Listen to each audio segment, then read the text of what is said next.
Hello बच्चों, प्रश्न दिया है तरंगाग्र कितने प्रकार के होते हैं, उनके नाम लिखिए। तो हम लोग इस प्रश्न का उत्तर देंगे, लेकिन इस प्रश्न का उत्तर देने के लिए सबसे पहले हम लोग यहाँ पे मुख्य अवधारणा देखेंगे, जिसके आधार पे हम लोग अपने प्रश्न को यहाँ पे हल करेंगे और उसका उत्तर देंगे।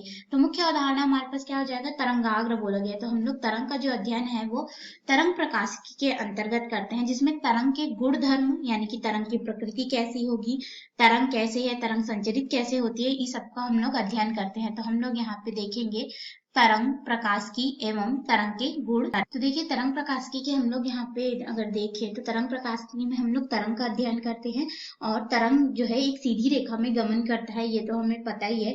इसी के साथ साथ हम लोग आगे बढ़ते हैं तो हमें एक तरंगाग्र मिलता है, ठीक है, जो कि हमें प्रश्न में पूछा गया। तो सबसे पहले हम लोग यहाँ पे देखेंगे कि तरंगाग्र जो है हमारे पास यहाँ पे क्या होगा। तो तरंगाग्र हमारे पास यह हो जाएगी कि प्रकाश स्रोत से जो तरंग निकलती है, ठीक है, वो समागी माध्यम यानी कि जो हमारे आसपास का जो चारों ओर का माध्यम है उसे ईथर कहते हैं, एक माध्यम माना जाता है ऐसा, ठीक है, तरंग प्रकाशिकी के अनुसार या फिर प्रकाश के तरंग सिद्धांत के अनुसार। तो वहां पे क्या होता है कि हम लोग इस तरह समझते हैं, मान लेते हैं कि यहाँ पे एक माध्यम में ईथर जो है यानी कि हमारे चारों ओर ईथर है। तो यहाँ पे जब तरंग जो है गति करेगा तो इस माध्यम में क्या होगा कि किसी क्षण विशेष पर माध्यम की वह सतह यानी कि ये जो ईथर है वह सतह में जो कण होंगे वो समान स्थिति पर यानी पर जिस स्थिति में है कण जो है समान कला में यहाँ पे कंपन करने लगते हैं, किसी भी दिशा में ये लोग इस तरह से कंपन करने लगते हैं। तो यही क्या होता है, हमारा तरंगाग्र होता है। और यह तरंगाग्र जो है किसी क्षण विशेष पर माध्यम और उसकी सतह की स्थिति पर यह निर्भर करेगा, तो ये भिन्न भिन्न तरह से कंपन करती है, ठीक है। तो ये तो हो गया हमारा समान कला में कंपन करेंगे, उसे हम लोग तरंगाग्र कहेंगे, ठीक है। अब यहाँ पे यह तरंग जो है तरंगाग्र जो उत्पन्न करेगा यानी कि तरंग के कंपन से यहाँ पे भिन्न भिन्न प्रकार के तरंगाग्र उत्पन्न होते हैं। तो इन तरंगाग्र को हम लोग इनके चित्र की सहायता से समझते हैं और अपने मुख्य प्रश्न के अब उत्तर में आते हैं। तो हम लोग अपने मुख्य प्रश्न के उत्तर में आएंगे कि तरंगाग्र जो है कितने प्रकार के होते हैं, हमें नाम बताना है। तो हम मुख्य अवधारणा के आधार पे आएंगे तो हमारे पास यहाँ पे तरंगाग्र जो है मुख्य रूप से 4 प्रकार के होते हैं। पहला हमारे पास यहाँ पे हो जाता है, तो अगर हम लोग तरंगाग्र का देखें तो ये हमारे पास गोलाकार तरंगाग्र हमें यहाँ पे पहले प्राप्त होगा, या फिर हम लोग चित्र के अनुसार देखेंगे तो ये जो गोलीय तरंगाग्र होता है से हम लोग गोलीय तरंगाग्र कहते हैं। तो गोलीय तरंगाग्र हमारे पास यहाँ पे क्या होगा, देखिए। तो देखिए, गोलीय तरंगाग्र कुछ इस प्रकार से दिखता है, ये हमारा हो गया स्रोत। अब ये स्रोत के जो चारों ओर अगर हम लोग देखेंगे प्रकाश स्रोत के, तो समान बिंदु हमें यहाँ पे मिलेंगे, जैसे कि A1 A2 के रूप में हमें 2 गोलीय तरंगाग्र मिलेंगे, ठीक है। तो इस तरह से ये समान रूप से हमें प्राप्त हो रहा है। तो जब प्रकाश स्रोत बिंदु जो है समान होता है और स्रोत से सीमित दूरी पर जो तरंगाग्र बनता है, ये हमारा स्रोत हो गया, और इनसे ये जो दूरी है वो सीमित दूरी है, ठीक है। जैसे कि ये वाली हमारी किरण यहाँ पे आ रही है और ये किरण यहाँ पे आ रही है, तो ये समान दूरी में स्थित है, स्रोत हमारा केंद्र पे स्थित है। तो जो ये तरंगाग्र बनेगा A1 B1 A2 B2, ये हमारा क्या हो जाएगा, गोलीय तरंगाग्र को दर्शाएगा। तो ये होता है हमारे पास गोलीय तरंगाग्र, जिसके लिए हमारे पास यहाँ पे सीमित दूरी होनी चाहिए। तो सीमित दूरी जैसे अगर हम लोग देखें तो देखिए क्या हो जाएगा, सीमित दूरी यहाँ से ये स्रोत से हम लोग सबसे पहले ये वाली दूरी को R1 ले लेते हैं, और ये जो दूसरी तरंगाग्र बन रही है इसे R2 ले लेते हैं। तो R1 R2 एक निश्चित सीमित दूरी पर स्थित है, तो यहाँ पे क्या हो रहा है कि गोलीय तरंगाग्र की रचना होगी। अब हम लोग आते हैं अपने दूसरे प्रकार में। तो हमारा जो दूसरा प्रकार होगा ये हमारे पास हो जाएगा बेलनाकार तरंगाग्र। बेलनाकार तरंगाग्र में हमारे पास यहाँ पे प्रकाश स्रोत जो है वो रेखावत रहता है, जैसे कि आप देख सकते हैं ये हमारा क्या हो गया, प्रकाश स्रोत, ठीक है।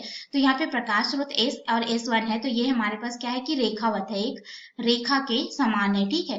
रेखावत हमारे पास यहाँ पे प्रकाश का स्रोत है, जिसमें से प्रकाश इस तरह से निकल रही है। तो यहाँ पे जो तरंगाग्र बन रहा है A1 B1 A2 B2 के रूप में, ये जो किरण निकल रही है उससे, यही हमारा क्या हो जाता है, बेलनाकार तरंगाग्र होता है। कुछ इस आकृति में मुड़ जाता है कि इस तरह से बेलन की संरचना ले लेता है, जैसे कि आप चित्र में देख रहे हैं। तो ये क्या हो जाता है, हमारा बेलनाकार तरंगाग्र होता है। जब प्रकाश स्रोत कैसा होता है, रेखावत, जैसे कि यहाँ पे आप चित्र में देख रहे हैं, और इस स्रोत से सीमित दूरी पर निर्मित तरंगाग्र जो है हमारा बेलनाकार तरंगाग्र होगा। अब हम लोग अपने अगले में आते हैं, जिसमें हमें यहाँ पे 2 और प्रकार मिलेंगे, जिसमें से तीसरा प्रकार हमारे पास यहाँ पे हो जाता है समतल तरंगाग्र का।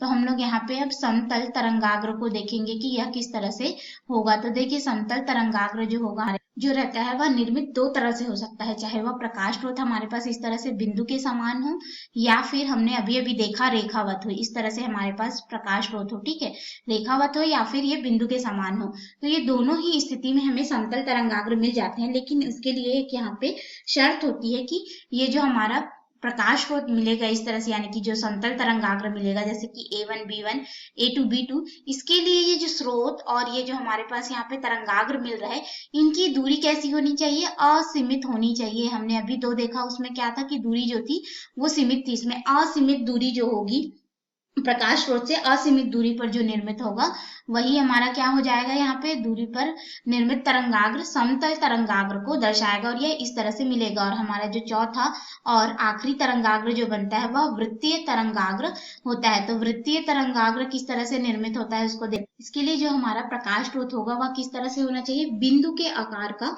होना चाहिए, तथा तरंग जो है एक समतल में चलती है। तो स्रोत से सीमित दूरी पर जो तरंगाग्र बनता है उसे वृत्तीय तरंगाग्र कहते हैं। तो देखिए यहाँ पे चित्र में देख लेते हैं, ये जो है इस पर एक बिंदु स्रोत रखा हुआ है, ठीक है, ये कैसा है, हमारा बिंदु स्रोत है, जिसे हम लोग यहाँ पे एस से दर्शा देते हैं।